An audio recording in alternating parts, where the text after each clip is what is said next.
is in any case just my note for it's not an answer. Bidirectional access. We got a little fed up when what people called access very often meant that government information and government services should reach the people. We are very keen that information flow has to be bidirectional, that you must be able to equally influence the other side and not just a one-way thing. This is the M-Billion award that we are talking about, and we want, as was mentioned this morning, we want mobile phones to reach billions of people.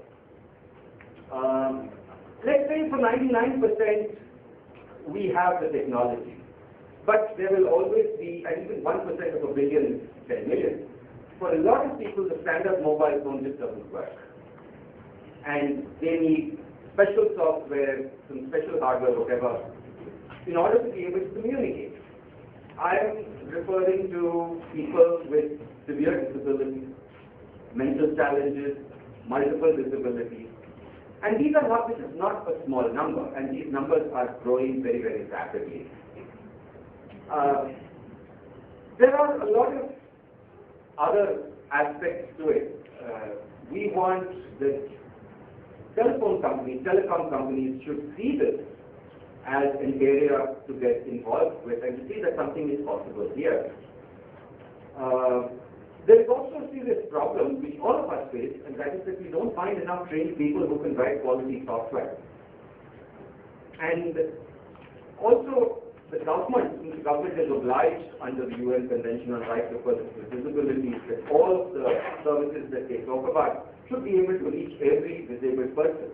But as we know, that's not going to work unless the technology works with them. So how do we address that? So we are a very small organization, and without access to the sorts of funds that some of the government funded projects might have. So the people we are talking about are also, in the next slide, the people we're talking about are also poor. I mean, India is a poor country. Now, if you have a severely disabled person in the family, then you become even poorer. And you really cannot afford to pay for custom software that might cost millions for you to be able to access the phone. Also, for the same reason, we have to focus on hardware that is really, really cost effective. Now, when there are severely disabled people in a Western country, typically their annual expenditure on technology and related costs, between training, selecting the technology, learning all of that, annually, each person spends between $20,000 and $25,000. Now that is not a model that is in any way replicable in our kind of environment. So we really have to talk about free software, really low-cost hardware, and so on. And we're very delighted that that is low-cost hardware at least has become available. We are also very, very keen that the people who are disabled, their family members and so on, should be involved in the program. Ideally, where we would like to go with this project is that the people who are disabled should themselves be developing the software and the technology that they need, because it's very difficult for someone like me to put himself in the shoes of a person who is, let's say, deaf and blind. So all of these things need to be done, and of course very little money and very little cost. Next. Now, I got involved with working with the disabled in 2001. When Professor Stephen Hawking had come to India, he approached a large number of software companies asking that they should please develop software for persons who are severely disabled like himself. And meeting him and seeing what he uses convinced me that actually, first of all, that technology makes a huge difference. If he didn't have that computer that allowed him to type and speak, where would Professor Hawking be today? But just being able to do that, and he's achieved so much. So I also, after having developed the software for them, you know, going with the mindset it's better to teach a person how to catch fish than to give the person fish. I taught computer programming to blind people for a few years at the National Association for the Blind, and that worked extremely well. And I have never in my life had such motivated students. I'm a professor of computer engineering. I've never had such motivated students in my life as I did then. Then when I started working with children with mental challenges, what we found was that each child is unique.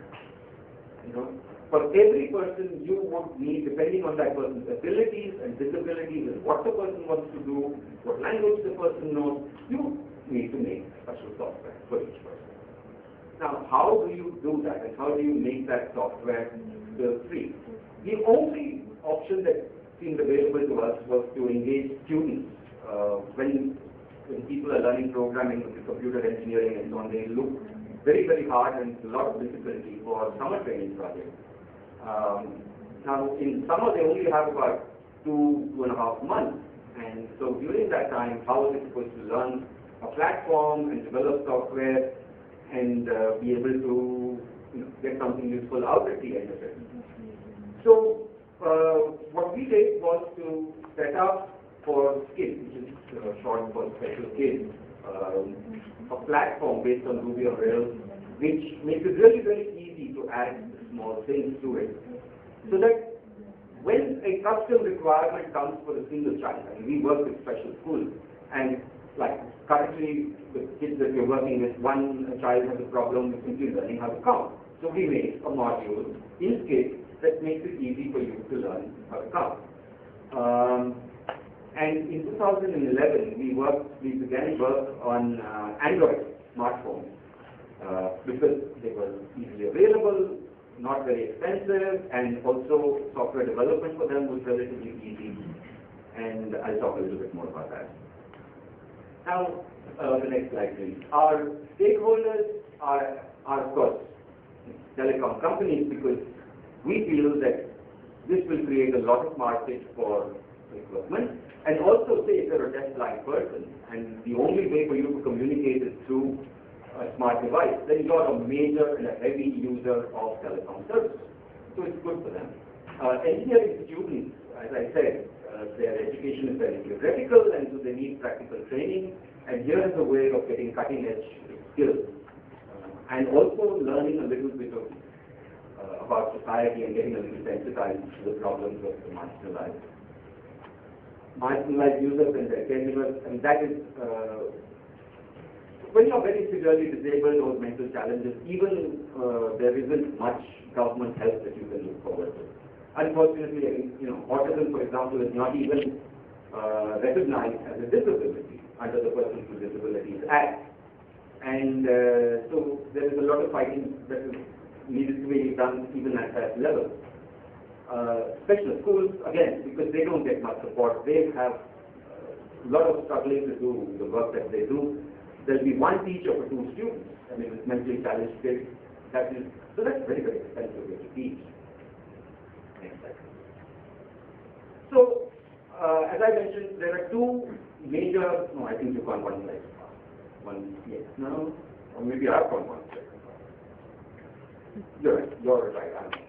Okay, so this is a little graphic which tries to put all of these different stakeholders together in one slide, and we're trying to show how the industry benefits, how the community benefits, how the students benefit, and what is the role that we play in this next slide. So, as I was saying, we have a platform SKID for persons with multiple disabilities, mental challenges, and so on, which is a cloud-based platform, and works with, so you can use it on your tablets and your smartphones and so on.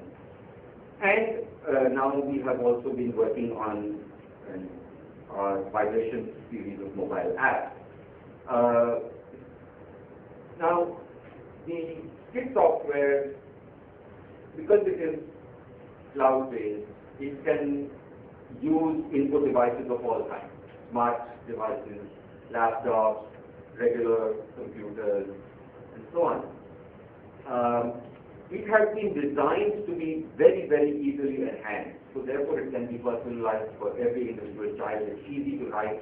A fresh module is about 20, 30, 40 lines of code, so it's not very difficult. So we have been, and this is a standard interface. I don't need to talk about it for some length. Talk about how this has been designed to be suitable for persons with mental challenges, minimum of distraction, and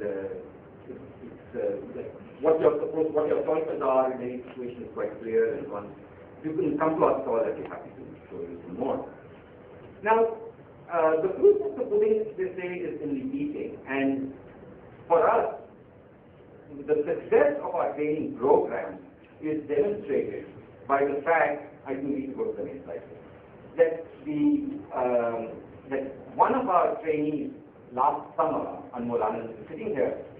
He, as part of his summer project, developed an app for people who are deafblind, and that app is, so we are finalists here for 2 awards, not just for the MBillion, but also for the Mobile for Good. And so this is one of the finalists for the Mobile for Good award. So in a sense, it shows how successful our training program is, if the output of the training program is also worthy of recognition. Now, in this app, and in general, the work that we're doing with the deafblind, see, the problem with the deafblind is that while there is a lot of technology for deaf people, it doesn't work for the deafblind because it assumes you can see. There is a lot of technology for blind people, which likewise assumes that you can hear. So if you're both deaf and blind, I think, can you go back to the previous slide? So if you're both deaf and blind, then there's nothing. I mean, you have to use a refreshable braille, dynamic braille device, which costs like over $1 lakh, it breaks down all the time, and there isn't sort of anything that you can use standard.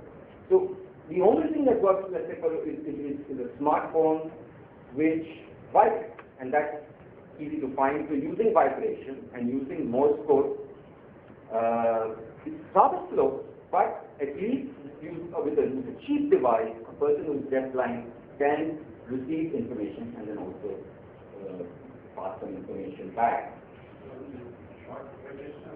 Exactly. Yes, I'll be happy to show you. It's on my phone, and please come to our stall and check it out. It's really quite easy to appreciate. But Morse, which is a technology which is I think about 170 years old.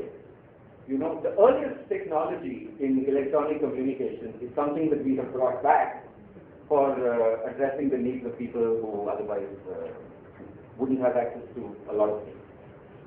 So there were a lot of, next slide. We've done, a lot of effort in trying to communicate what we have done. So we have a lot of videos relating to skits. There are a whole bunch of them that you can find on YouTube, or if you go to our website, you will find links to that. We also won the Munson Award in 2008 for skits, and that helped us a lot in getting this to and so on. Next slide, please.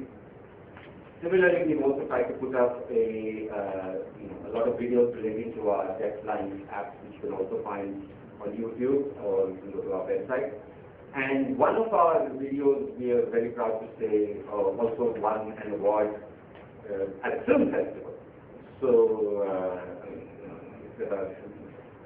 people who have been working for in accessibility issues, I would encourage them to contribute content to the Retail Film Festival. It's a very good way of reaching people who are marginalized. What's unique about our effort is that we are addressing people who really